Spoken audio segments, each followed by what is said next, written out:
हटिए हटिए।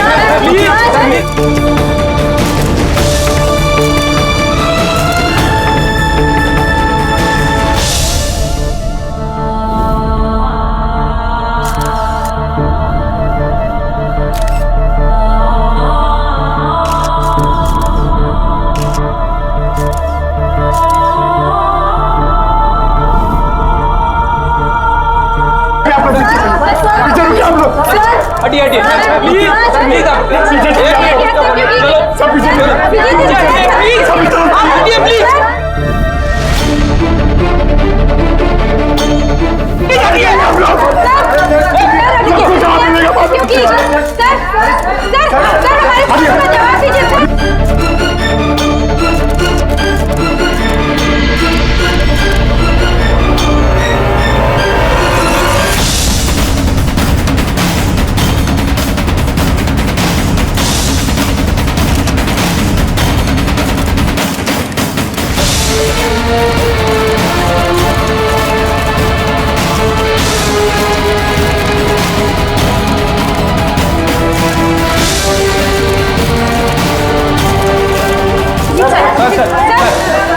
क्या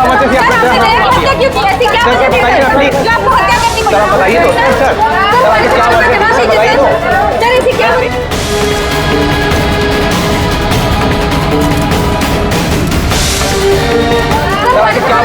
बताइए तो। सर क्या हुआ दया? ये लोग बोल रहे हैं कि मैंने उसको झूठ बोल रहे हैं सर। मैं दया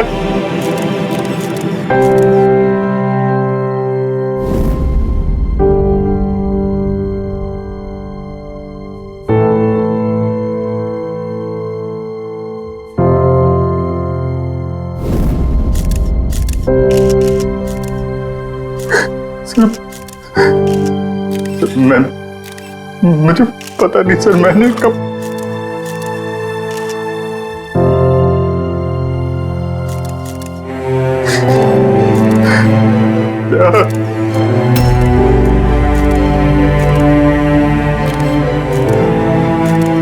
नहीं अभिजीत, तुम अंदर नहीं जा सकते। तुमने दया की जान ले ली है। मैं तुम्हें गिरफ्तार कर रहा हूं।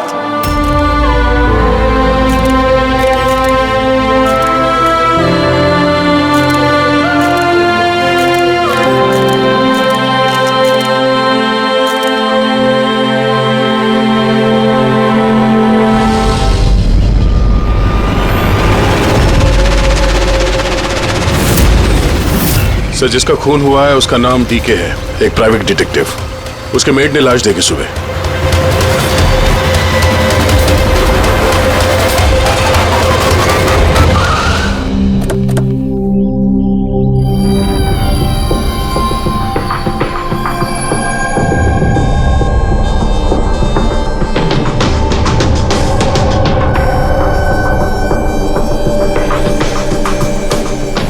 दया, चेहरे के तो चिथड़े उड़ गए हैं।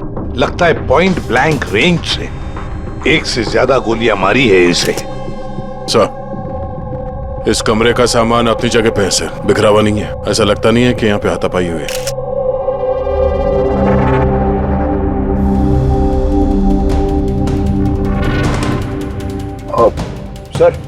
सर ये कबर्ड और सेफ तो खुला हुआ है और सब सामान अपनी जगह पे भी है। ऐसा लग रहा है कि इसको किसी ने हाथ ही नहीं लगाया।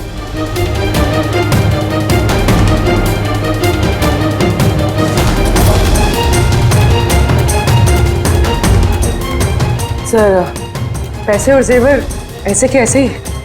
लगता है खूनी को जो चाहिए था शायद वो वही लेकर गए। सर, गोली।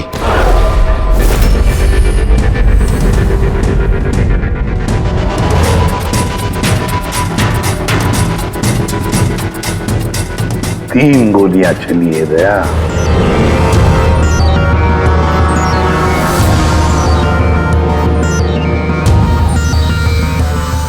सर, आप रेडी?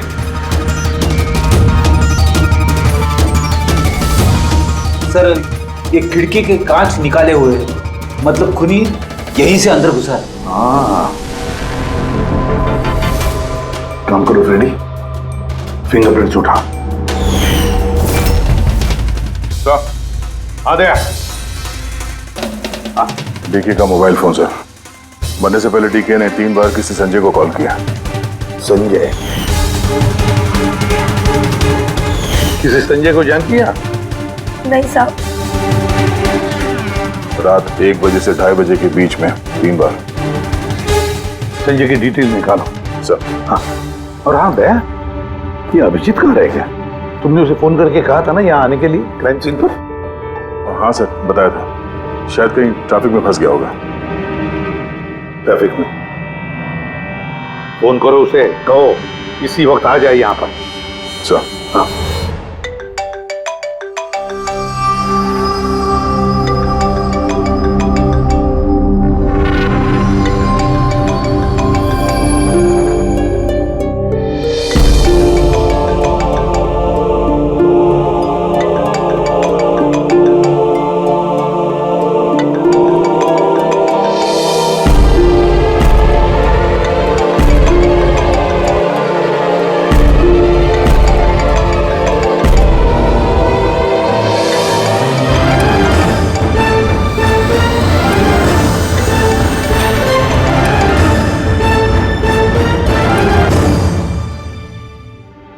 अदय, क्या बोल रहा है अभिजीत? कहाँ है वो?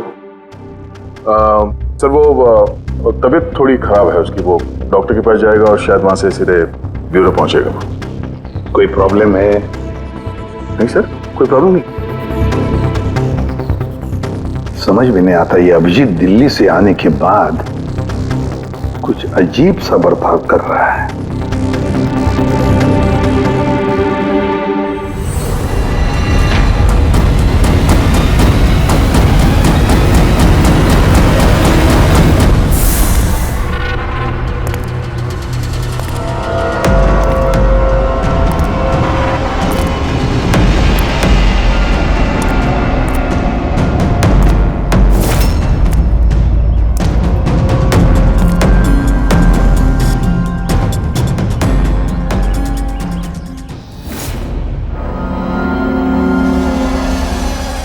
तुमको मेरी मदद की जरूरत है। तुमको? हाँ? अरे भाई, तुम तो खुद एक सीआईडी ऑफिसर हो। हाँ, लेकिन ये काम मैं खुद नहीं कर सकता। चलो ठीक है, कर देंगे मदद। तू भी क्या याद रखेगा? चल चाय वाय तो पी। नहीं यार, वो मैं ठीक हूँ भाई। आई मीन देख चेतन, ये काम जो है ना, इसके बारे में किसी को खबर नहीं होनी चाहिए, खासतौर पे मेरी टीम को। कैसी बात कर रहा है यार? इतने दिन की दोस्ती है अपनी, इतना भी भरोसा नहीं है? बता, काम क्या है? किसी का पीछा करना है, नजर रखनी है उस पे, और इस काम के मैं तुझे पैसे भी दूंगा। क्या बात कर रहा है यार? दोस्ती में पैसा? चल ठीक है, तेरा इच्छा है तो दे देना पैसा। वैसे पीछा किसका करना है?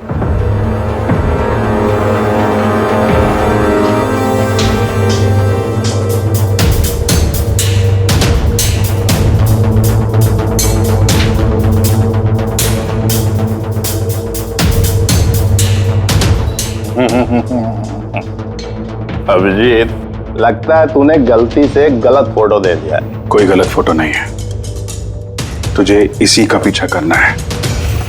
ये कहाँ जाता है, किससे मिलता है, क्या करता है, सब कुछ रात 10 बजे से सुबह 6 बजे तक। और प्लीज कोई सवाल मत पूछ, जितना कहा उतना कर बस। ओके? ओके।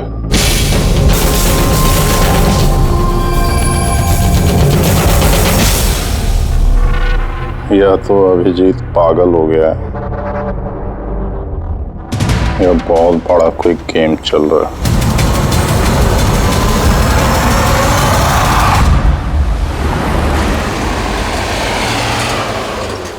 क्या डीके का खून हो गया? मरने से पहले डीके ने आखिरी बार फोन पे आपसे बात की थी आधी रात को। बात क्या हुई थी आपकी? वो मेरे कहने पर किसी पर जासूसी कर रहा था। कुछ सबूत मिला उसे, इसलिए उसने फोन किया था मुझे। जासूसी क्यों? मेरी बॉस मंदिरा जी के लिए। मंदिरा?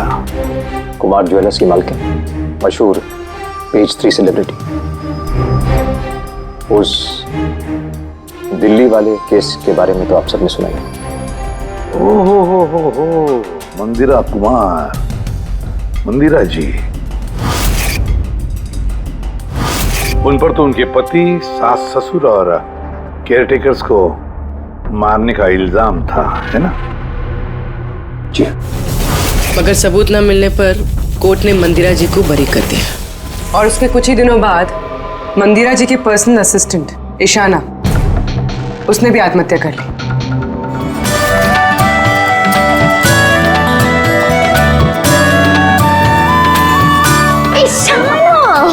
हाय मारिया, तू आज भी लेट हो गई ना? जल्दी जाओ, संजय सर तुम्हारा वेट कर रहे कब से। गॉड, संजय सर इतनी जल्दी क्यों आ गए? आ भी गए और बहुत गुस्से में। ओह गॉड, तू मेरा बैग संभाल, मैं आती हूँ।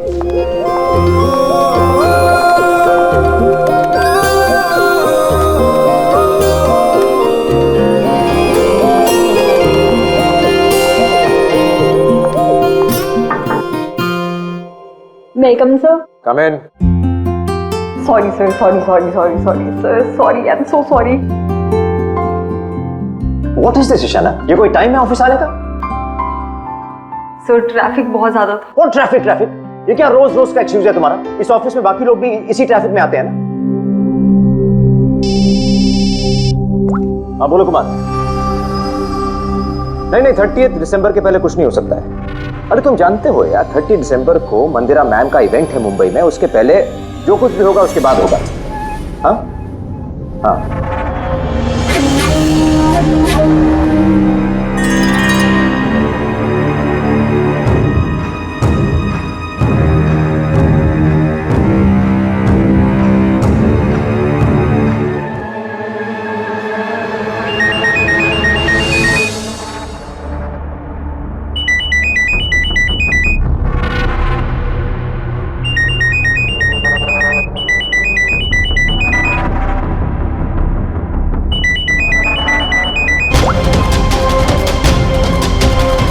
ठीक है, ओके।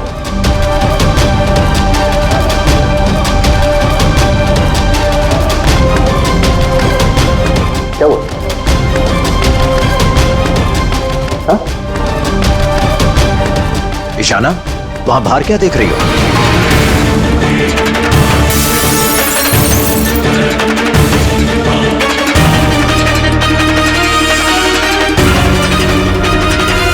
मेरे ही कैबिन की खिड़की से कूदकर आत्महत्या की थी उसने।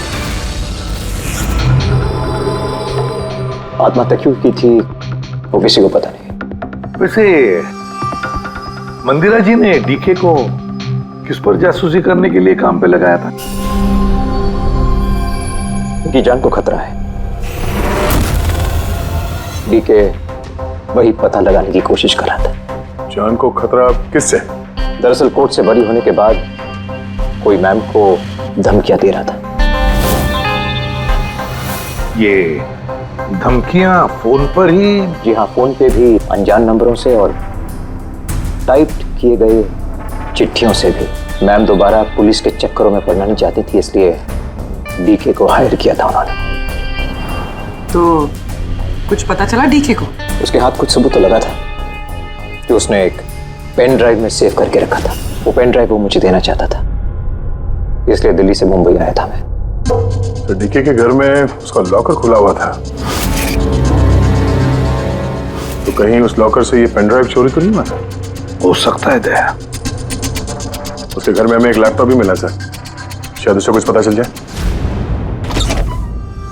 मंदिरा ऐसे कैसे कर सकती है? उसने अकाउंट फ्रीज कर दिया। वो भी आपको समझते क्या है? अब सब कुछ उनकी मर्जी से होगा। ये लोग कौन है? सीआईडी। वैसे हम संजय से मिलने आए थे। आप दोनों कौन हैं? सर ये कायरा है, मिस्टर कुमार, मेरा मतलब मंदिरा मैम की बेटी, और ये मैम के बहनोई हैं मिस्टर सबीर। हम मंदिरा जी और उनके पूरे परिवार से कब मिल सकते हैं, क्योंकि उनकी जान की हिफाजत अब हमारी जिम्मेदारी है। इनफैक्ट मंदिरा मैम, कायरा के चचेरे भाई शिखर और उनकी पत्नी अमारा सब आज रात को ही आ रहे हैं। 30 दिसंबर को कुमार ज्वेलर्स का एनुअल चैरिटी इवेंट है, उसमें शामिल होने के लिए। तो ठीक है, कल सुबह सुबह ही मिलते हैं।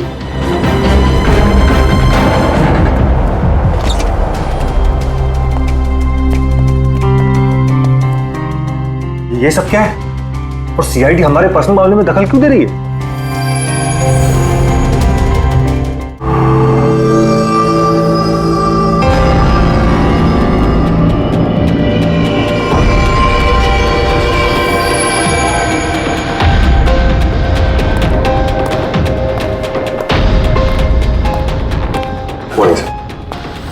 हेलो सर, अब तबीयत कैसी है आपकी? मर्डर इन्वेस्टिगेशन है सर, प्राइवेट इन्वेस्टिगेटर डीके की घर ही में मौत हुई है सर। ये पूरी केस फाइल है।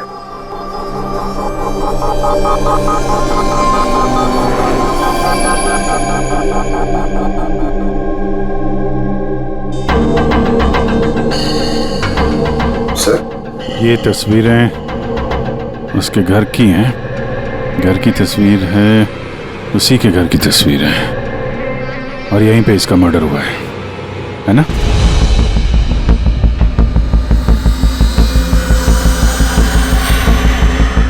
बराबर यहीं पे मर्डर हुआ है इसका। पंकज, ये क्या पूछ रहे हैं हमसे? हमने अभी अभी तो यही बताया। वही तो सर, लग रहा है अभी भी उनकी तबीयत ठीक नहीं है, कुछ गड़बड़ लग रहा है सर।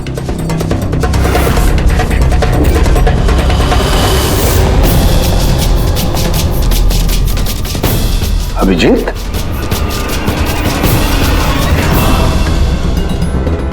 Good morning sir. क्या चल क्या रहा है तुम्हारा? कहाँ गायब हो गए थे?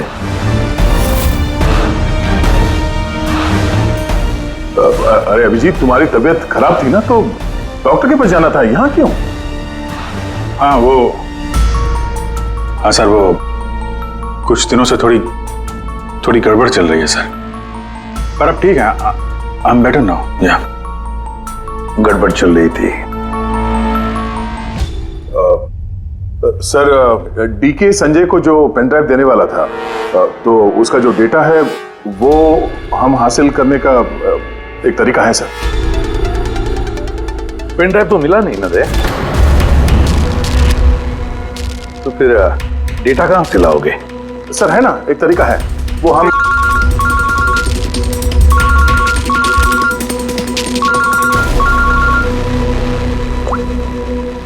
हाँ बोल करूं के? हाँ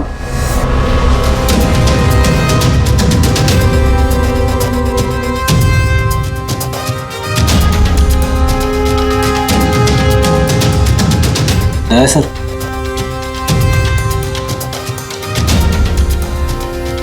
सर, अभिजीत सर की तबीयत अभी भी ठीक नहीं लग रही है। क्यों? सर उन्हें केस के बारे में समझा रहे थे, लेकिन वो हमारी तरफ सुन ही नहीं रहे थे सर, अपने में ही कहीं गुम थे। डैडी सर, मंदिरा केस के बारे में सारी डिटेल्स निकाल ली, न्यूज़पेपर्स पे, टीवी पे जो भी आया है सब।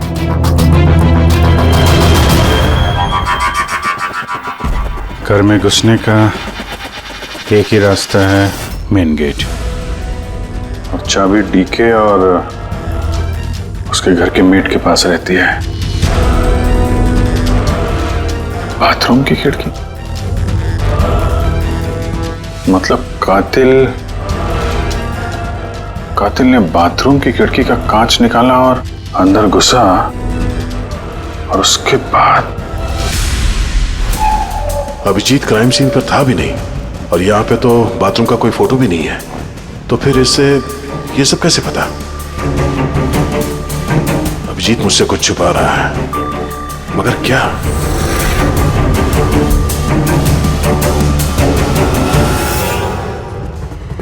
डीके के कंप्यूटर से जो डेटा डिलीट हुआ है वो उसके ऑनलाइन अकाउंट से निकाला जा सकता है।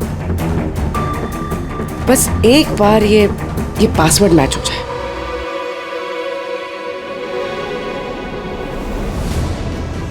कुछ दिनों से थोड़ी गड़बड़ चल रही है सर, पर अब ठीक है। I am better now. Sir उन्हें केस के बारे में समझा रहे थे, लेकिन वो हमारी तरफ सुन ही नहीं रहे थे सर, अपने में कहीं गुम थे।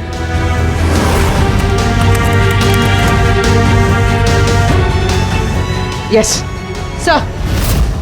सर पासवर्ड मैच हो गया।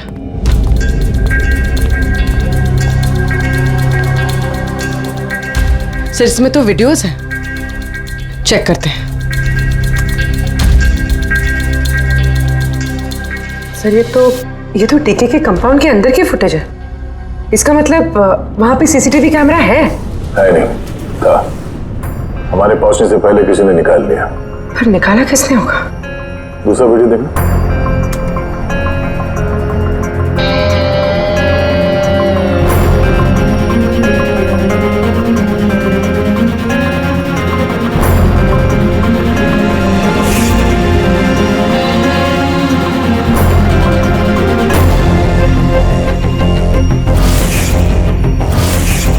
ये कैसे हो सकता है?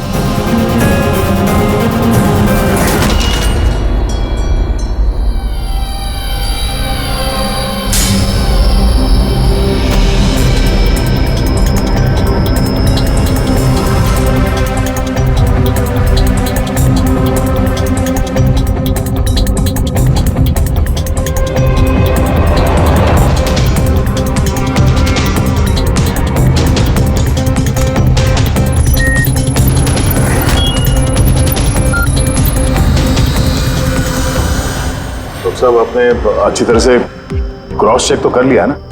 मतलब गन तो हमारे पास है नहीं, तो कहीं कोई गलती नहीं था, कोई गलती नहीं। मैंने एक बार नहीं 10 बार क्रॉस चेक किया है। मानता हूं कि गन हमारे पास नहीं है, लेकिन गन के रिकॉर्ड्स तो हमारे पास हैं। वो गोलियां जिससे डीके की मौत हुई है, वो गोलियां उसकी ही गन से चली है। गोलियों का पैटर्न, गोलियों पर लगे हुए निशान, सब ये बात साबित करते हैं कि वो अभिजीत की गन है। सर गोली अभिजीत की गन से चली है, लेकिन ये जरूरी तो नहीं कि उसी ने गोली चलाई है। एग्जैक्टली सर, इसलिए मैंने ये बात एसीपी साहब को भी नहीं बताई, सिर्फ आप दोनों को बताई, ताकि मैं इस मामले के तह तक जा सकूं। क्या तुमने ये बात एसीपी को नहीं बताई? क्या बताऊं सर, क्या बताऊं एसीपी साहब को? जब मेरा दिल नहीं मान रहा तो मैं उनको क्या बताऊं? अगर ये बात तुम्हारा दिल नहीं मान रहा था तो तुमने फोन करके क्यों मुझसे पूछा कि जिस गन की गोलियों से डीके की मौत हुई है वो गन अभिजीत की है या नहीं? वो क्या था जिसकी वजह से तुम्हें अभिजीत पर शक हुआ? क्या था वो? इसलिए सर क्योंकि जब हमने, जरा पीछे ले जाना।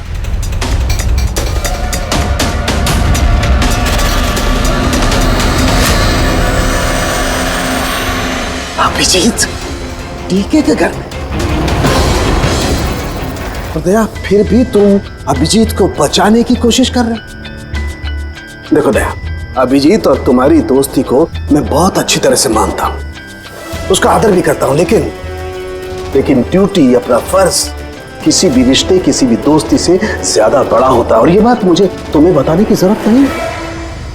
सर बिना ठोस सबूत के अभिजीत सर पे शक करना? ये सबूत नहीं था तो क्या था पूरी? अभिजीत डीके के घर में घुसा, ये सबूत नहीं तो क्या है पूर्वी? अभिजीत सर डीके के घर में घुसे ये हमने देखा, लेकिन उन्होंने डीके का खून किया ये तो नहीं देखा ना। सर ये भी तो हो सकता है कि उनकी गन से डीके को किसी और ने मारा हो सकता है, ये हो सकता है कि अभिजीत की गन से डीके को किसी और ने मारा हो, लेकिन ऐसी हालत में अभिजीत की गन अभिजीत के पास नहीं होनी चाहिए।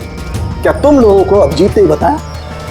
उसने बताया कि उसकी गन गुम हो चुकी है, कोई गुमशुदगी की रिपोर्ट लिखाई उसने?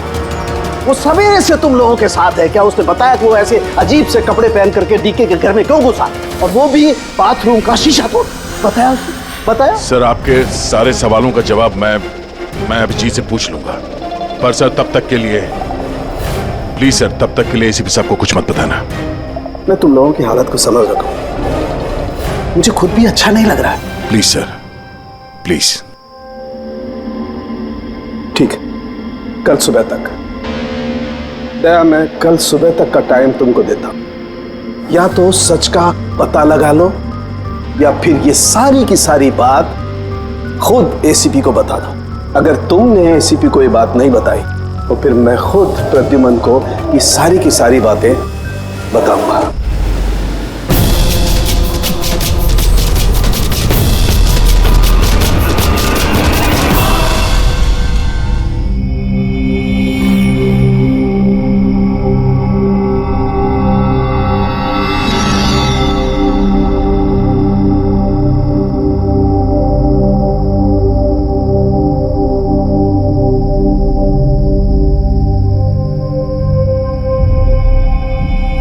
आधा घंटे से ऊपर हो गया, 10 का 10:30 बज गया, अभी तक आया ही नहीं। पूरी रात यहाँ लगता है इंतजार करवाएगा।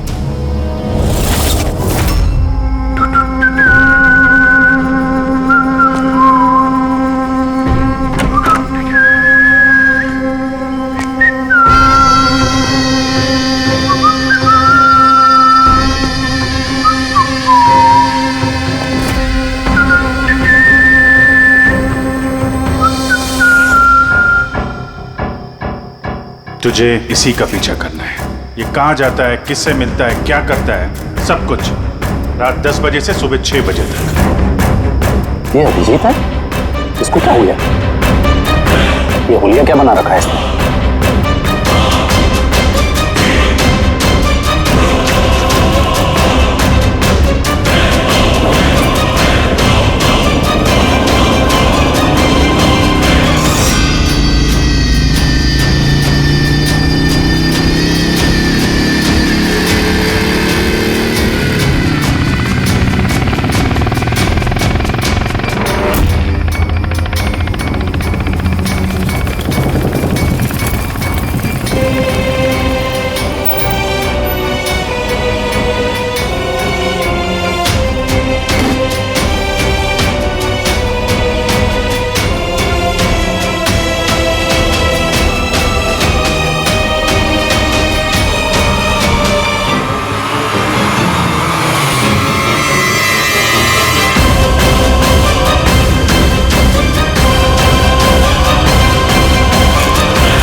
सर, दिल्ली से सब लोग आ गए हैं। मंदिरा मैम, अमारा मंदिरा के देवर की बहू, कायरा मंदिरा की सौतेली बेटी, सबीर मंदिरा का बहनोई, शिखर मंदिरा के देवर का बेटा। आइए मैम, ये है सीआईडी की टीम, एसीपी साहब। अच्छा हुआ आप लोग आ गए। डीके के कातिल का पता चला? अरे आपको तो मालूम होगा कि हमारा मशहूर एनुअल इवेंट 30 दिसंबर को होने वाला है। आई होप कि आपने मेरी सिक्योरिटी की सारे बंदोबस्त करा दिए हैं। देखिए, मुझे गलत मत समझिएगा, लेकिन मैं कोई चांस नहीं लेना चाहती एक्चुअली। ये इवेंट मेरे लिए बहुत ज़्यादा इम्पोर्टेंट है, लेकिन अपनी जान से ज़्यादा नहीं है। क्या आपको पूरा यकीन है कि आप मेरी हिफाजत कर पाएंगे? और डीके के केस में क्या प्रोग्रेस हुई? उसकी तहकीकात कहाँ तक पहुंची? वो सब जानने की आपको कोई जरूरत नहीं है मंदिरा जी। रही बात आपकी सुरक्षा की, वो हमारी जिम्मेदारी है। How interesting. भाभी जी, आपको डर लग रहा है मंदिरा जी को? भाई, जिसका कानून भी आज तक कुछ नहीं बिगाड़ पाया, मानना पड़ेगा उस इंसान को जिसने आपको डरा दिया। शायद इसे पता नहीं होगा ना इनके बारे में कि ये क्या क्या कर सकती है। क्या आपको भी लगता है कि मैंने अपने पति और बाकी लोगों को मारा है? देखिए मंदिरा जी, आप पर जो भी आरोप है उससे हमें कुछ लेना देना नहीं है। कोर्ट ने आपको बरी कर दिया है और हम कोर्ट के फैसले का सम्मान करते हैं। आप सिर्फ इतना बताइए, आपको किस पे शक है? कौन है वो जो आपको मारना चाहता है? शक? जी हाँ, शक। नहीं नहीं नहीं नहीं, मुझे शक किसी पर भी नहीं है, बल्कि मुझे पूरा यकीन है कि मेरे मरने के बाद ये सब बहुत खुश होंगे और मुझे मारने की साजिश में भी इनमें से किसी एक का हाथ है। And I am very sure कि ईशाना की आत्महत्या में इनमें से किसी एक का हाथ है। अब आप ही बताइए, इतने प्यारे अच्छे रिश्तेदारों के होते हुए मुझे दुश्मन की क्या जरूरत है? मॉम प्लीज, आप फिर से अपना ये इमोशनल ड्रामा शुरू मत कीजिए। यहाँ पे ऐसा कोई क्रिमिनल नहीं है जो आपको मारना चाहेगा। राइट। खुद को बेगुनाह और बाकी सबको विलन समझना, ये तो भाभी की पुरानी आदत है। आई स्वेयर मैंडी, मुझे तो इस कहानी पे यकीन ही नहीं है। कौन मारना चाहता है तुमको और किसने धमकियां दी हैं? कहाँ है वो धमकी भरे खत? हाँ मंदिरा जी, कहाँ है वो खत? वो मुझे याद नहीं, मैंने फेंक दिए। सी, आई न्यू कि आप यही बोलोगे। सो कन्वीनियंट। बस हो गया। आप लोग एक दूसरे पर कीचड़ उछलना बंद कर दीजिए और एक बात अच्छी तरह से याद रखिए, हमें सब पर शक है और जब मैं सब पर कहता हूं उसका मतलब है आप सब पर शक है, आप सब पर। और एक बात, हमारी परमिशन के बगैर आप ये शहर छोड़ नहीं सकते। कोई भी शहर छोड़कर नहीं जाएगा। अगर जरूरत पड़े तो हम आपको दोबारा बुला लेंगे। Thank you very much. Thank you.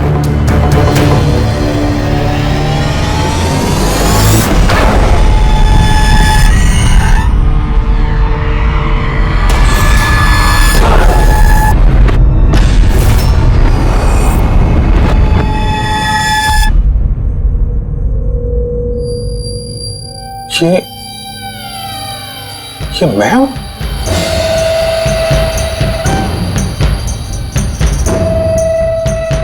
ये कपड़े पहन के घूम रहा था। ऐसे कपड़े तो रोज सुबह मेरे वॉशिंग मशीन में धुल रहे होते हैं।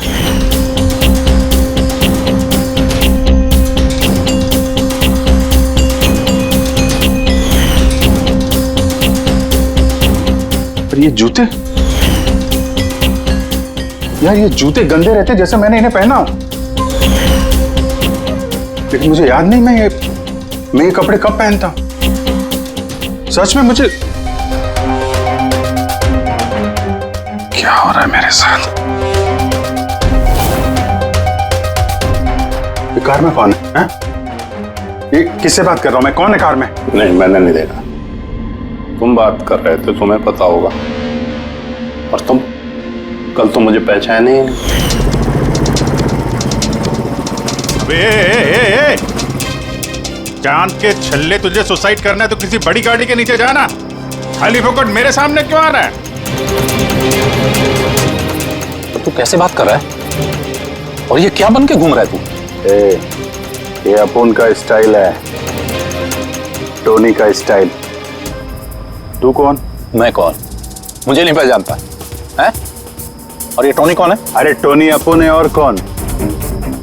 यार अभिजीत, देख यार, किसी केस के सिलसिले में तू ऐसा कर रहा होगा तो मुझे बता दे यार।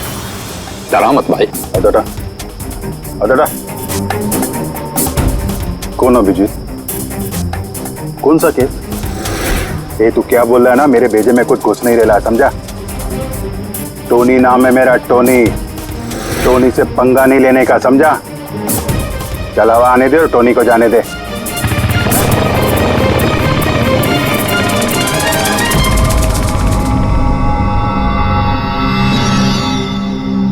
ये अभिजीत अपने आप को टोनी क्यों बोल रहा है? टोनी? कौन कौन टोनी? सच में तेरे को कुछ भी याद नहीं है? नहीं, मुझे कुछ याद नहीं, सच कह रहा हूं मैं। मतलब तू कार में उन लोगों से बात कर रहा था, उसके बाद तू गेस्ट हाउस के अंदर गया। Guest house? हाँ, फिर थोड़ी देर बाद तू बाहर आया। मैं गेस्ट हाउस के अंदर गया? मैंने अंदर क्या किया है? तूने देखा कुछ किया मैंने? मैं कैसे देख सकता हूं, मैं तो बाहर था ना। क्या हो रहा है? मुझे वहां जाना होगा। कहाँ है? कौन सा गेस्ट हाउस है ये? हैं?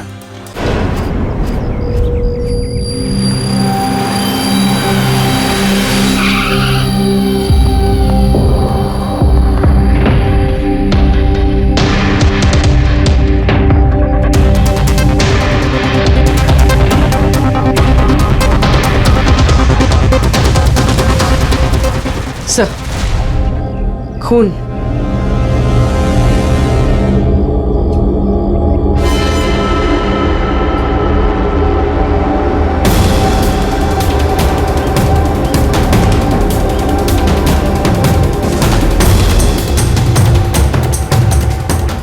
अभिजीत,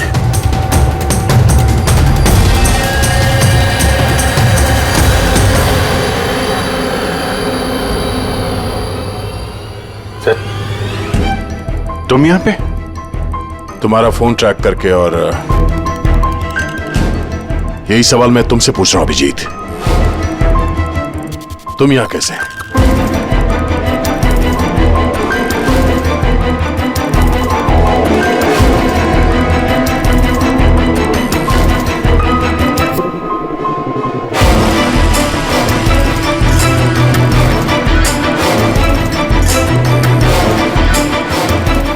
नहीं, ये मैं बताता हूँ दया, यहाँ पे क्या हुआ। अभिजीत, यहाँ पे क्या हुआ वो तो हमें दिख रहा है। तुम बताओ, किसने किया ये? हाँ? तुमने इन दोनों को मारा? मैंने? अभिजीत, मैं तुमसे कुछ पूछ रहा हूं। तुमने मारा इनको?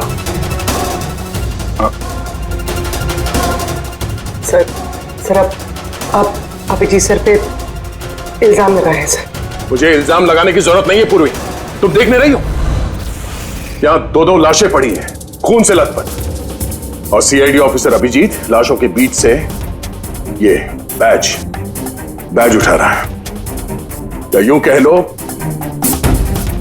कि सुराग चुरा रहा है। अभिजीत, मैं फिर पूछ रहा हूं तुमसे, मुझे तुम्हारे साथ अपराधियों जैसे बर्ताव करने पे मजबूर मत करो। तो क्या करूं मैं? क्या बोलूं मैं? अगर मैं बोलूं कि मैंने ये नहीं किया तो मानोगे? अगर मैं कहूं कि मुझे पता नहीं कि मैंने किया है या नहीं? आई नो मैं अनर्गल बोल रहा हूं, लेकिन तुम लोग तो मुझे जानते हो ना। अभिजीत, यहां मेरे सामने जो सबूत पड़े हैं उनको देखकर हम कुछ कह नहीं सकते। मुझे अपना फर्ज निभाना होगा।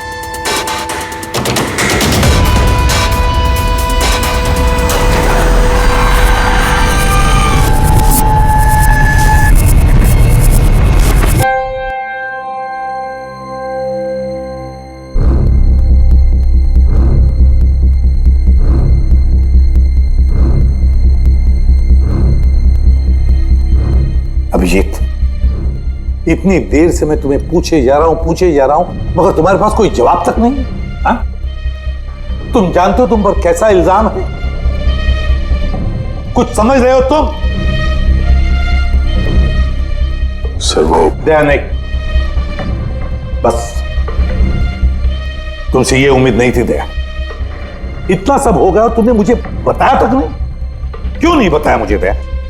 ये तो सड़न के तूने मुझे बताया, वरना पता नहीं। दया, मैंने वही किया जो सही था। बताओ अभिजीत, क्या तुमने ये खून किया है? अभिजीत, क्या ये खून तुमने किया है? मुझे नहीं पता सर। पता नहीं कैसे? डैमिट, पता नहीं कैसे? हाँ? दिखे के घर में चोरी छुपे तुम घुस रहे थे, उसका सीसीटीवी फुटेज मैंने देखा। उन लाशों के बीचों बीच खड़े थे तो दैन तुम्हें खुद या पकड़ के लाया। डीके और उन बॉडीगार्ड पे जो गोलियां चली वो तुम्हारी इस गन से चली है, इसी गन से चली है। और तुम कह रहे हो कि तुम्हें कुछ पता नहीं। मेरी आंखों में आंखें डालकर बताओ मुझे, कहो कि तुमने ये खून नहीं किया, कहो कि तुमने कुछ पता नहीं है। तुम्हें नहीं पता है सर, मुझे कुछ नहीं पता सर, सॉरी। क्या बताऊं मैं आपको, क्या बोलूं सर, जब मैं खुद नहीं जानता सर कि मैं डीके के घर में क्यों पहुंचा, कैसे ये सारे खून मेरे इस गन से हो रहे हैं, मुझे नहीं पता सर। सर मैं तो डीके को जानता भी नहीं, मैं उन बॉडीगार्ड्स को नहीं जानता, मैं मंदिरा को नहीं जानता, मैं तो अपने आप को भी नहीं जानता सर। मैं क्या करता हूं, कहां जाता हूं, किससे मिलता हूं, मुझे नहीं पता। पिछले कुछ दिनों से मेरे साथ कुछ तो हो रहा है, लेकिन मुझे ठीक से पता नहीं चल रहा है। दिन भर सब कुछ ठीक रहता है, रात को घर जाता हूं, खाना खा के सो जाता हूं, और जैसे ही सुबह उठता हूं तो अजीब से कपड़े, अजीब से जूते जो मेरे नहीं हैं, पता नहीं कहां से मेरे घर में आ जाते हैं।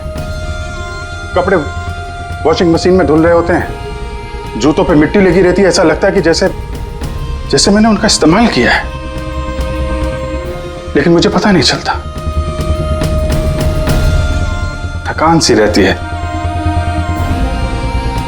ऐसा लगता है कि जैसे मैं रात भर जगा हूं, लेकिन जग के मैंने क्या किया मुझे नहीं पता। लगता है हर रोज मेरी जिंदगी के 6-8 घंटे गायब हो जाते हैं, जिनके बारे में मुझे कुछ पता नहीं। आप कहते हैं कि मैं डीके के घर गया, हो सकता है, लेकिन मुझे नहीं पता। मैंने डीके और उन बॉडीगार्ड्स को मारा, लेकिन मुझे नहीं पता। मैं मंदिरा को मारने की कोशिश कर रहा हूं, लेकिन मुझे नहीं पता। मैं क्या करता हूं, मैंने क्या किया है, मैं क्या करने वाला हूं, मुझे नहीं पता सर, मुझे नहीं पता।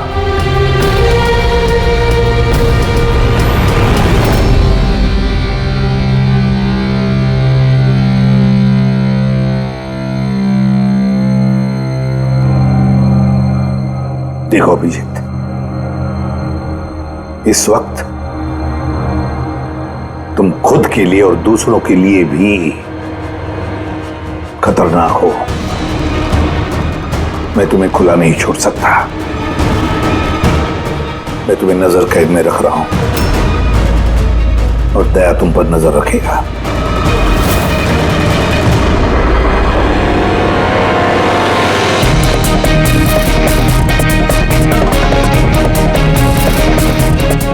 दया, एक बात अच्छी तरह से याद रखना, तुम अपने दोस्त पर नहीं, बल्कि एक कातिल पर, एक खूनी पर नजर रख रहे हो। एक ऐसा आदमी जिसका मानसिक संतुलन बिगड़ चुका है। अब से इस केस की तहकीकात मैं खुद करूंगा, और तुम अभिजीत को रोकोगे कोई भी जुर्म करने से। अगर उसके लिए तुम्हें अभिजीत पर गोली भी चलानी पड़े तो वो तुम चलाओगे। Is that clear? Yes sir.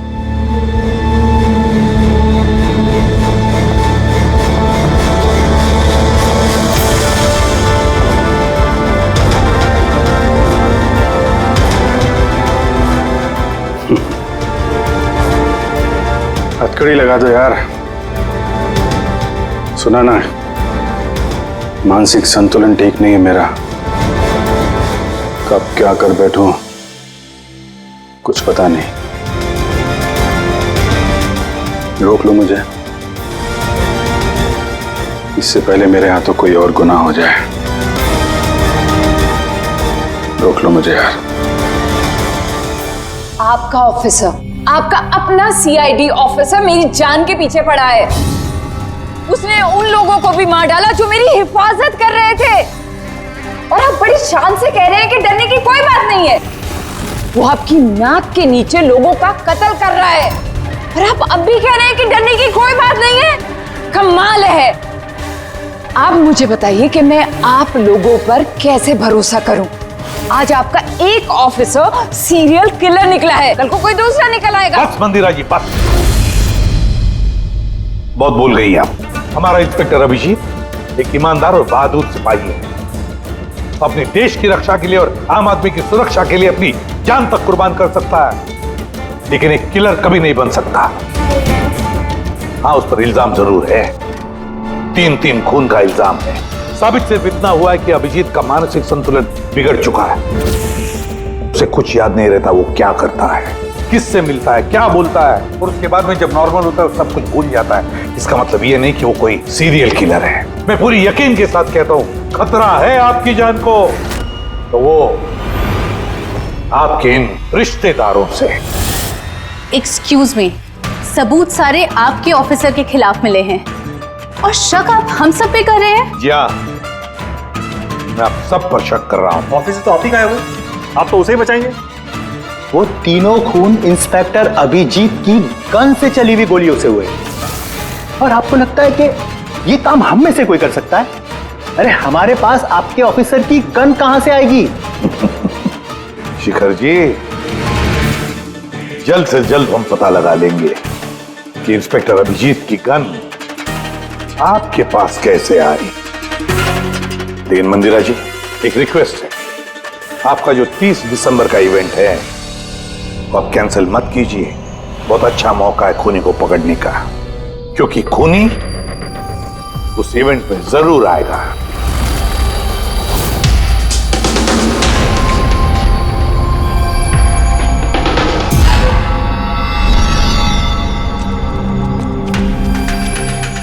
Sir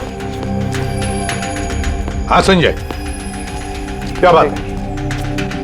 आप अभिजीत सर के बारे में कुछ कह रहे थे कि उनके जहन में कोई और शख्सियत घुस जाती है, याददाश्त उनकी, मतलब उन्हें रात के कुछ घंटे याद नहीं रहते। हाँ, तो बिल्कुल ऐसा ही, एग्जैक्टली ऐसा ही किसी और के साथ भी हुआ था। किसके साथ? हाँ सर, ईशाना। ईशाना? जिस दिन उसने आत्महत्या की उसके कुछ दिन पहले से बिल्कुल ऐसा बर्ताव करने लगी थी वो। क्या? बस अजीब सी हो गई थी वो, खोई खोई रहती थी। जिस दिन आत्महत्या की उसने, उसके कुछ दिन पहले से एक अजीब सा रिंगटोन लगा रखा था उसने अपने फोन पर, और फिर उस दिन अचानक से वो रिंगटोन बजने लगा और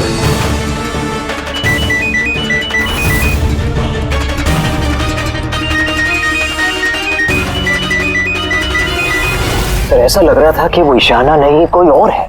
सर अभिजीत सर भी तो दिल्ली से आने के बाद इस तरह से बिहेव कर रहे हैं। हाँ, ईशाना, अभिजीत, दिल्ली, ये तीनों का कोई ना कोई कनेक्शन जरूर है। कुछ ना कुछ तो गड़बड़ जरूर है, कुछ ना कुछ तो है।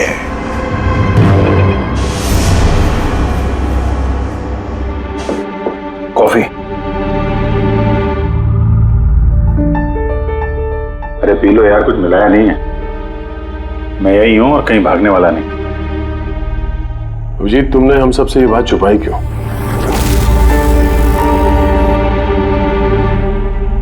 छुपानी पड़ी यार, क्या करता। मुझे कुछ समझ में नहीं आ रहा था कि मैं क्या करूं, मेरे साथ क्या हो रहा है। मैं खुद ही कंफ्यूज हूं, तो मैं उसमें तुम्हें क्यों फंसाऊं यार, इसलिए, और कोई बात नहीं है। मुझ पे भरोसा नहीं रहा या मुझे इस लायक नहीं समझते कि मैं तुम्हारी कोई मदद कर सकता हूँ? क्या यार, कैसी बात कर रहा है यार, ऐसा कुछ नहीं है। तो फिर कैसी बात है? मुझे तो ये लगने लगा है कि मैं तुम्हें जानता भी नहीं हूँ। इस वक्त मैं यहाँ बैठकर जिस आदमी से बात कर रहा हूँ वो अभिजीत है या फिर कोई टोनी।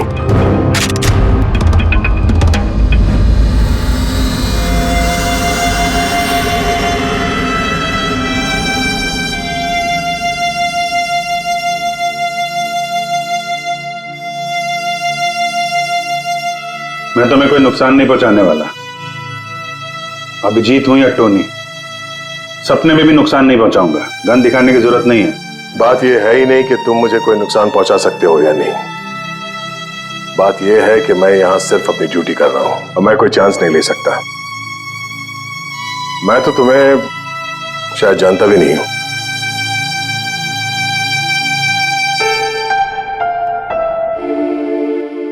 ठीक है, जब तुम समझने को तैयार ही नहीं है तो क्या?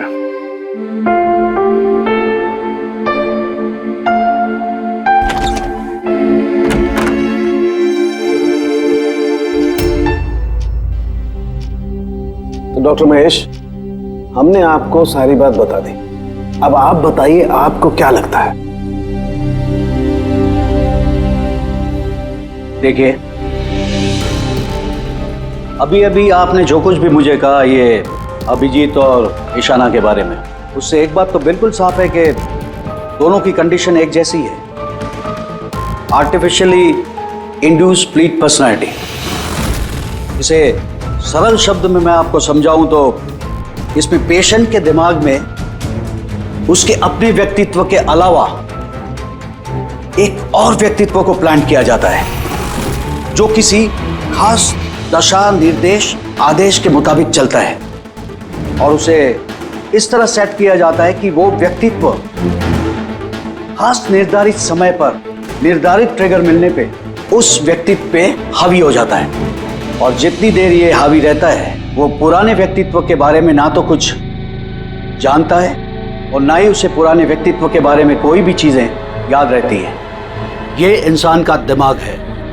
इस दिमाग के दो मुख्य हिस्से हैं, सचेत मस्तिष्क यानी कि कॉन्शियस स्टेट ऑफ माइंड, जिसमें हम अभी हैं, और अचेत मस्तिष्क यानी कि semi conscious state of mind, जो हम सब सो रहे होते हैं उस वक्त होता है। और कभी कभी जागते हुए भी किसी नशे या किसी दवाई के असर में हमारा अचेत मस्तिष्क एक्टिव होता है। सचेत और अचेत दोनों ही अवस्था में ही दिमाग अलग अलग होते हैं। इस अवस्था में दोनों ही दिमाग जो सोचते हैं, जो बातें, जो यादें, उसे सेव कर लेते हैं। सचेत मस्तिष्क में सेव बातें तो हमें बरसों तक याद रहती हैं, लेकिन अचेत मस्तिष्क में सेव की हुई बातें हमें याद नहीं रहती। डॉक्टर महेश, ये कुछ हिप्नोसिस जैसा, सम्मोहन जैसा, जिसमें इंसान के दिमाग को कंट्रोल करके उससे कुछ भी करवाया जा सकता है एक रोबोट की तरह से, और बाद में किसी खास आवाज से उस सम्मोहन को तोड़ दिया जाता है और इंसान को कुछ भी याद नहीं रहता। नहीं डॉक्टर सोलंकी, सम्मोहन अलग प्रक्रिया है। सम्मोहन में आप आदमी को तभी तक कंट्रोल में रख सकते हैं जब तक वो सम्मोहित अवस्था में है। सम्मोहित अवस्था से एक बार बाहर निकलने के बाद उसे वापस सम्मोहित करना पड़ता है। ये मुद्दा ही बिल्कुल अलग है। यहां पर इंसान के दिमाग में एक घटना जो बिल्कुल घटी नहीं है, एक व्यक्ति जो है ही नहीं, उसे उस इंसान के अंदर डाला जाता है। उसके दिमाग में यह बात फिट की जाती है। अच्छा, तो इसका मतलब है यही सब कुछ तो अभिजीत के साथ हो रहा है। किसी भी तरह से अभिजीत को ट्रिगर मिलता है जिसकी वजह से टोनी जाग जाता है। Exactly sir. रात को अभिजीत के सो जाने के बाद उसको जरूर कुछ आवाजें सुनाई देती होगी जो कि उस टोनी के लिए ट्रिगर हो सकती है। वो आवाज सुनते ही टोनी जाग जाता है, लेकिन अभिजीत वहीं सोया रहता है। टोनी जाग जाता है वो टोनी जो खूनी है, जो दरिंदा है, जो मुजरिम है, और अभिजीत के जानने वालों में से वो किसी को भी नहीं जानता। अगर ऐसा है तो अभिजीत के अंदर के टोनी को भी किसी भी तरह से कमांड दिया गया है मंदिरा को मारने का। तो 30 दिसंबर वाले इवेंट में ये टोनी इसे अंजाम देगा, मंदिरा को मारने की कोशिश करेगा। 2 दिन बाद 30 दिसंबर।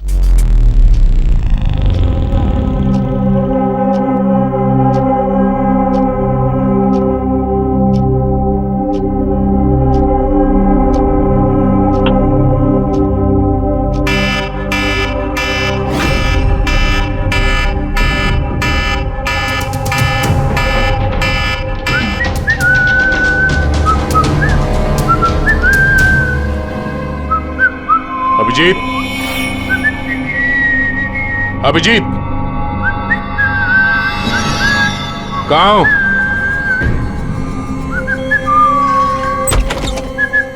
अभिजीत, अभिजीत, ओए, टोनी।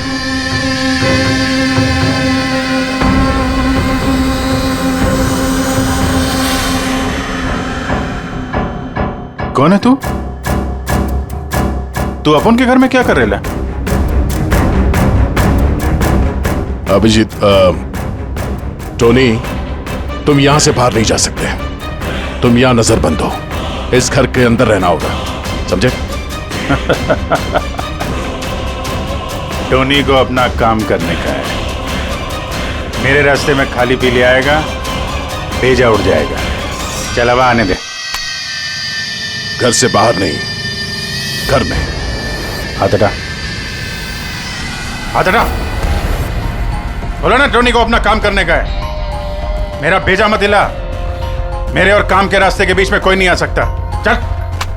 टोनी, तुम कहीं नहीं जाओगे, यहीं घर पे रहोगे तुम, समझा? क्या बोला? टोनी पे हाथ उठाया तूने? टोनी पे हाथ उठाया? अभिजीत! अभिजीत! अभिजीत!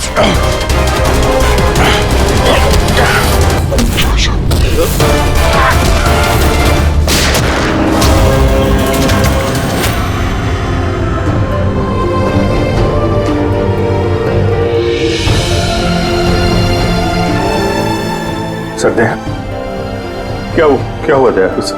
ये लोग बोल रहे हैं कि मैंने नहीं अभिजीत, तुम अंदर नहीं जा सकते। तुमने दया की जान ले ली है, मैं तुम्हें गिरफ्तार कर रहा हूं।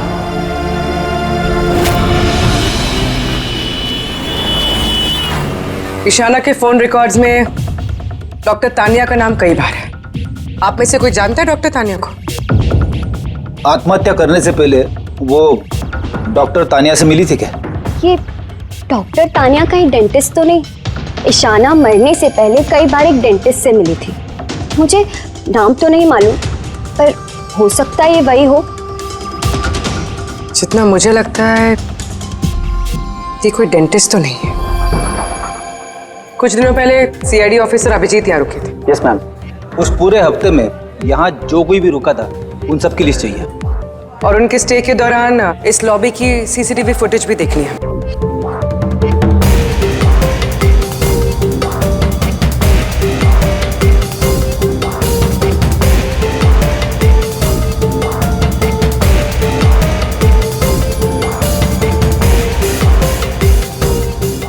एक मिनट पॉज कीजिए। ये लड़की कौन है जिससे अभिजीत सर बात कर रहे हैं? पूर्वी, इस लिस्ट में डॉक्टर तानिया का नाम है और वो यहीं पे रुकी हुई थी जब तक अभिजीत सर यहाँ पे थे। शायद ये वही लड़की। क्या नाम है इस लड़की का? मैम डॉक्टर तानिया, हफ्ते भर यहीं थी वो। सर, इस तानिया से तुरंत मिलना होगा। सर, तानिया मुंबई के पैराडाइज होटल में रुकी हुई है। क्या मतलब मुझे टिकट नहीं मिल सकता? लोग, मुझे अभी इसी वक्त इंडिया से बाहर जाना है। Do you understand? Yes. Doctor Tania? जी, आप कौन? ईशाना, ईशाना की दोस्त, सीआईडी ऑफिसर पूर्वी।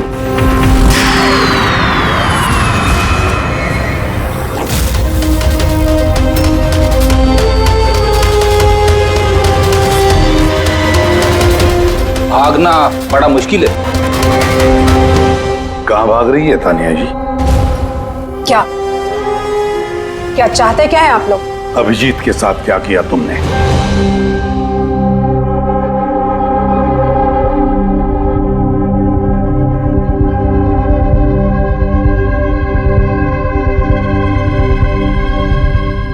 ईशाना और अभिजीत के दिमाग के साथ मैंने ही एक्सपेरिमेंट किया है। ईशाना को आत्महत्या करने के लिए और अभिजीत को एक मर्डर करने के लिए मैंने ही प्रोग्राम किया था। कैसे कैसे किया तुमने program? Artificially induced split personality के जरिए मैंने दोनों के दिमाग को सेट किया और अपने सेट शेड्यूल के मुताबिक दोनों को इस तरह प्लान किया कि एक ट्रिगर बजेगा या एक कॉल आएगा, और जब भी ये कॉल आएगा दोनों को वो सारे ऑर्डर्स मानने होंगे किसी भी हाल पे। वो फोन नंबर जहां से उनको फोन आते हैं, किसका नंबर है ये? वो एक पीसीओ का नंबर है। ईशाना ने मुझे ये नंबर दिया था अभिजीत के दिमाग में फीड करने के लिए। क्या कहा? क्या कहा तुमने? अभिजीत के साथ ऐसा करने के लिए ईशाना ने कहा तुम्हें? जी। और फिर ईशाना की खुदकुशी? उसका क्या? उसका क्या? वो भी खुद ईशाना ने ही कहा था मुझसे करने के लिए। व्हाट? जी, कहा तो ईशाना नहीं था, बट आई एम श्योर कि इसके पीछे जरूर किसी और का हाथ है जिसके बारे में मैं नहीं जानती। क्यों? क्यों करेगी ऐसा वो? ये भी उसकी कोई मजबूरी हो। हमें किसी भी हालत में अभिजीत को इसमें से निकालना होगा। ले चलो इसे। चलो। वो बाहर नहीं आ सकता। क्यों? मैंने अभिजीत के दिमाग को प्रोग्राम किया है, सम्मोहित नहीं कि जाकर उसका सम्मोहन तोड़ दूं। मैंने अभिजीत के दिमाग में खूनी को प्लांट किया है, टोनी को। यही है वो आर्टिफिशियली इंड्यूस्ड पर्सनालिटी जो अब कभी बाहर नहीं निकलेगा। और मैं चाहूं भी तो भी मैं अभिजीत को इससे बाहर नहीं निकाल सकती, क्योंकि अगर मैंने ऐसा किया तो या तो अभिजीत पागल हो जाएगा या उसकी जान भी जा सकती है। मतलब ये कि जब भी ट्रिगर होगा टोनी मंदिरा को मार के रहेगा, और वो तब तक नहीं रुकेगा जब तक वो वाकई मंदिरा को मार नहीं देता। और इसके बीच में जो भी आएगा वो भी मरेगा। मंदिरा को मारने का ट्रिगर क्या है? क्या ट्रिगर है अभिजीत के लिए? ईशाना के केस में ट्रिगर था एक रिंगटोन, और अभिजीत के केस में ट्रिगर है रिमाइंडर टोन, एक खास तरह का बीप जो मैंने अभिजीत के मोबाइल पे सेट कर दिया था। हम अगर अभिजीत मंदिरा को कैसे मारेगा? क्या प्रोग्राम किया है तुमने, बताओ। वो तब तक मंदिरा को चाकू से मारता रहेगा जब तक कि बहुत सारा खून नहीं बह जाता। और कितने बजे के लिए प्रोग्राम किया ये? 10 बजे। माय गॉड, सिर्फ 2 मिनट बाकी है। गिरफ्तार कर लो इसे।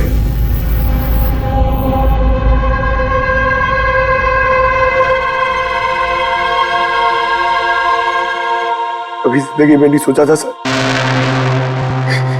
कि आपके ऊपर मुजरिमों की तरह नजर रखनी पड़ेगी।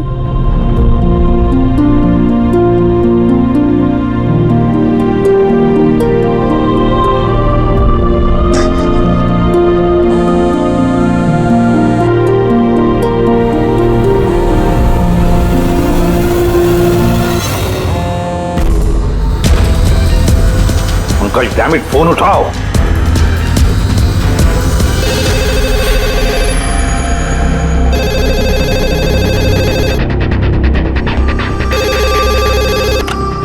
हेलो पंकज, कहाँ थे तुम? मोबाइल क्यों नहीं उठा रहे थे? सॉरी सर, मेरा फोन साइलेंट पे था। इधर ही सर, अभिजीत सर के पास। सुनो मेरी बात, अभी के अभी जाके अभिजीत का फोन स्विच ऑफ करो। क्या सर? फोन स्विच ऑफ करो? फोन स्विच ऑफ करो, जैसे मैंने कहा वैसे करो, अभी इसी वक्त। अभिजीत सर का फोन? पंकज, तुम सवाल क्यों कर रहे हो? अभी के अभी जाके फोन बंद करो। देखो, बिल्कुल वक्त नहीं है हमारे पास, नहीं तो अभिजीत का टोनी बन सकता है। अभी जाओ जल्दी।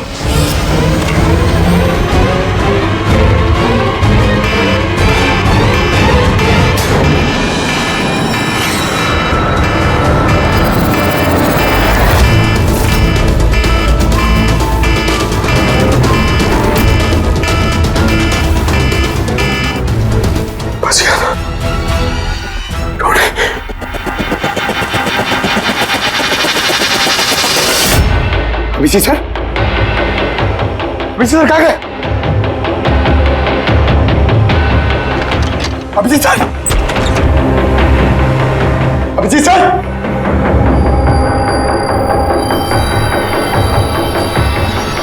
टोनी को बंद करके रखेगा?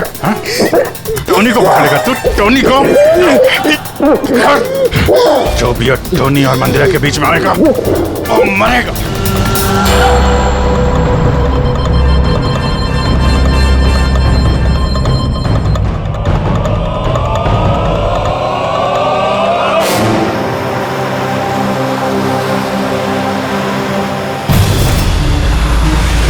सर यही चैरिटी इवेंट का वेन्यू है।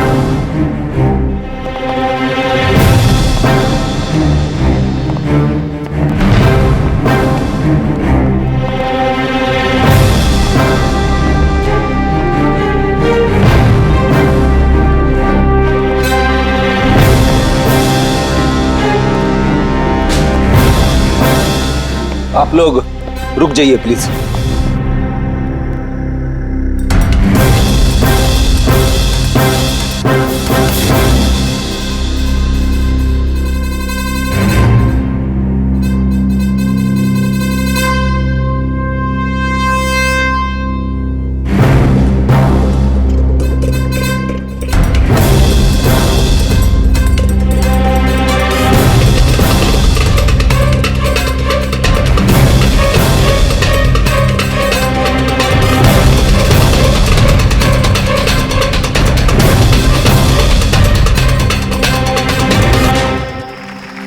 हेलो लेडीज एंड जेंटलमैन, हर साल की तरह इस साल की जो ये शाम है वो बहुत खास है, क्योंकि ये शाम है मंदिरा ज्वेलर्स के एनुअल चैरिटी इवेंट की, जिसमें जमा की गई सारी राशि दिल्ली और मुंबई के अनाथ आश्रमों और वृद्ध आश्रमों को जाती है। क्या बात है, तालियां बनती है इस बात पे डीकेसी चैरिटी के लिए।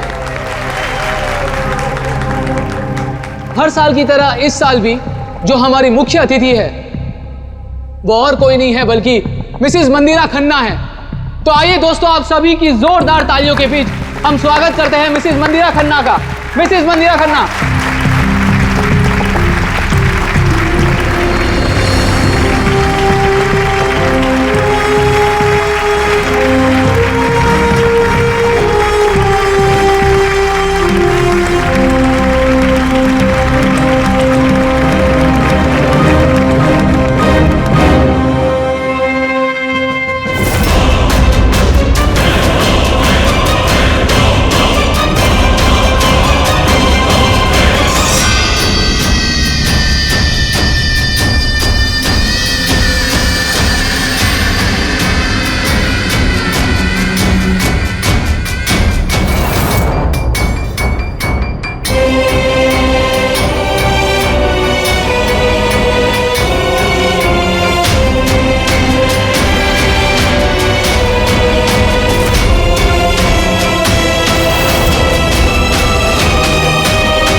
Abhijit sir, Abhijeet sir,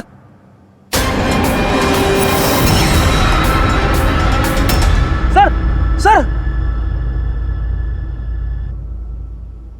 light on. Sir, sir, अब जी ठीक है सर, जल्दी से हॉस्पिटल ले चलो, जल्दी आओ।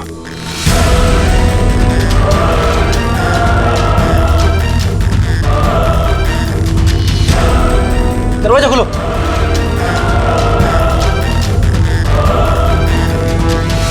मंदिरा जी, टोनी ने अपना मिशन पूरा किया, मंदिरा जी को मारने का। वैसे हम पर भरोसा करने के लिए बहुत बहुत शुक्रिया मैम। ये आप लोग मुझे यहाँ क्यों लाए हैं? मुझे तो स्टेज पे होना चाहिए ना। मैडम, हमारा एक प्लान है। प्लान? पूर्वी,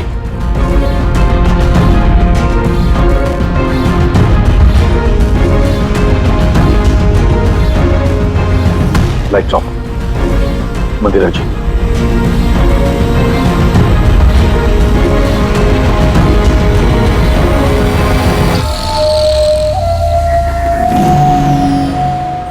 और आपकी हिम्मत की भी दाद देनी पड़ेगी। Thank you. मॉम, मॉम अब ठीक हो ना? ये सब क्या है? आप लोग हमें ग्रीन रूम में लॉक करके क्या हासिल करना चाहते थे? आखिर खूनी तो कोई और ही निकला ना। सर, आपने ये सब मॉम की जान को खतरे में डालकर किया। अगर सचमुच मॉम को कुछ हो जाता तो? ये तो वाकई बहुत बड़ा रिस्क था सर, बट आई होप अब खतरा टल गया। खतरा अभी तक टला नहीं है, क्योंकि इस खेल का असली मास्टरमाइंड अभी तक पकड़ा नहीं गया। कहानी अभी बाकी है।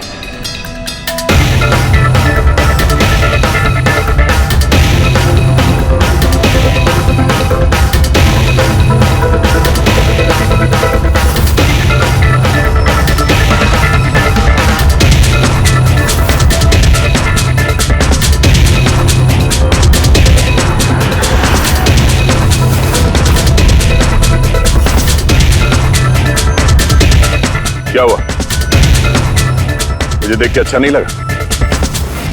कभी कभी कातिल तक पहुंचने के लिए हमें मरना भी पड़ता है।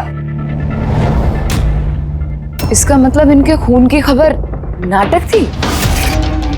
मेरी मौत से कातिल बड़ा खुश था कि वो कामयाब हो गया और उसी समय का हमने फायदा उठाया। हम मंदिरा जी को बचाने में लगे हुए थे और दया मास्टरमाइंड के पीछे लगा था। लेकिन असली मास्टरमाइंड है कौन?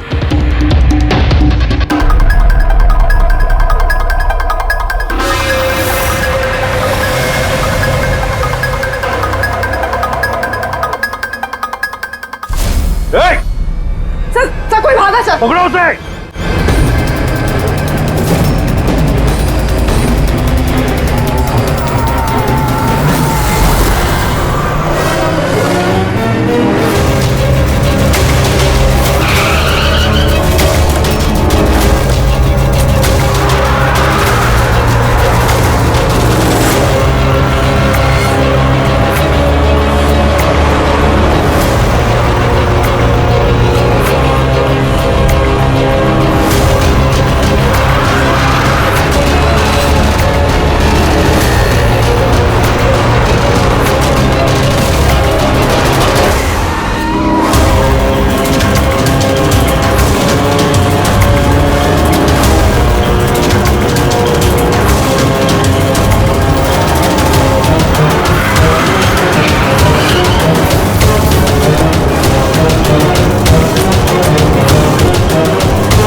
जुर्म करने वालों को रास्ता हमेशा कम पड़ता है।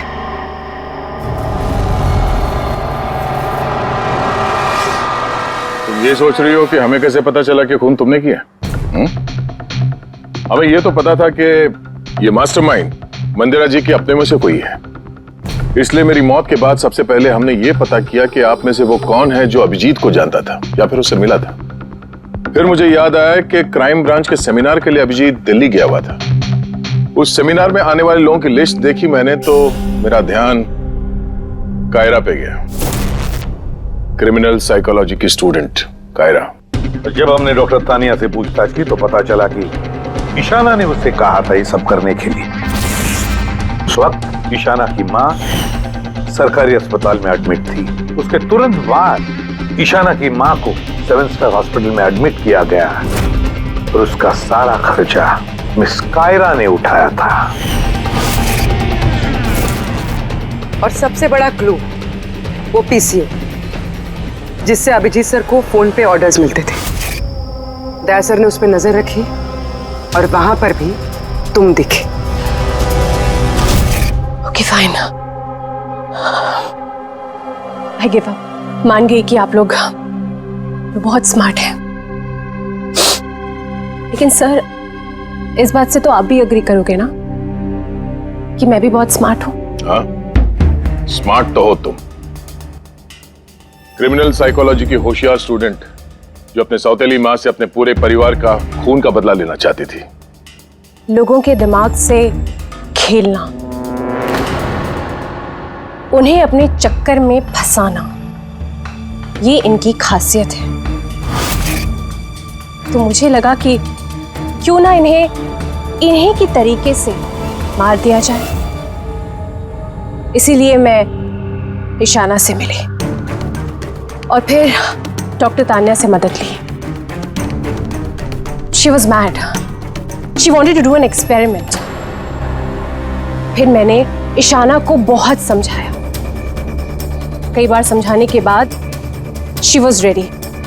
उसने वो एक्सपेरिमेंट अपने ऊपर लिया, लेकिन somehow I was never convinced।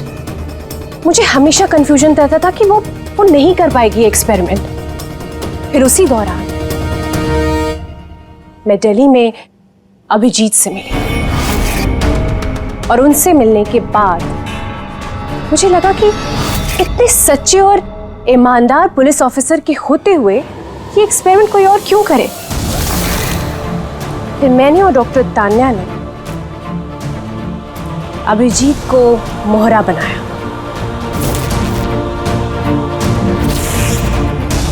और अपना एक्सपेरिमेंट उन पर किया। और ईशाना हमारे किसी काम की नहीं थी, इसलिए हमने उसे अपने रास्ते से हटा दिया। डीके और वो जो 2 बॉडीगार्ड, उन्होंने क्या बिगाड़ा था तुम्हारा? उन्हें क्यों मरवाया? ऐसा इसलिए किया क्योंकि सारा इल्जाम अभिजीत पर आ जाए और अभिजीत की बुलेट्स और गन्स हासिल करने के लिए टोनी था ना उसके दिमाग में।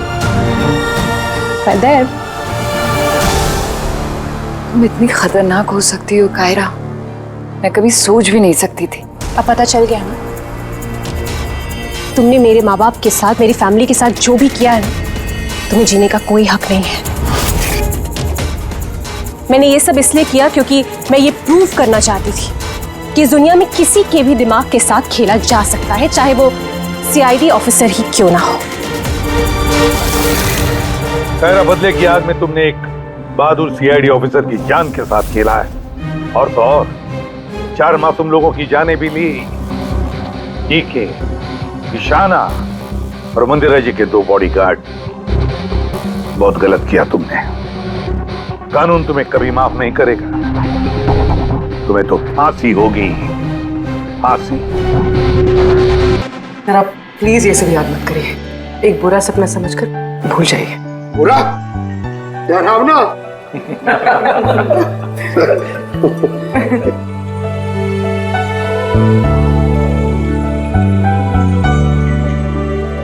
बस मैं बोलता हूँ कि चलो, केस तो सॉल्व हो गया। हाँ, केस तो सॉल्व हो गया, लेकिन क्या? बस अभिजीत के दिमाग में जो टोनी को प्लांट किया गया था, वो मकसद पूरा हो गया। अब उसे कोई ट्रिगर्स नहीं आएंगे, कोई कारा की आवाज सुनाई नहीं देगी, जिसकी वजह से अभिजीत टोनी बन जाता था। हाँ, लेकिन बॉस, लेकिन क्या? बॉस, बात यह है कि टोनी अभिजीत के दिमाग में से कभी नहीं जाएगा। क्या? टोनी अभिजीत की पर्सनैलिटी का हिस्सा बन गया है बॉस। कोई नहीं जानता वो कब, कैसे, कहां सामने आ जाएगा।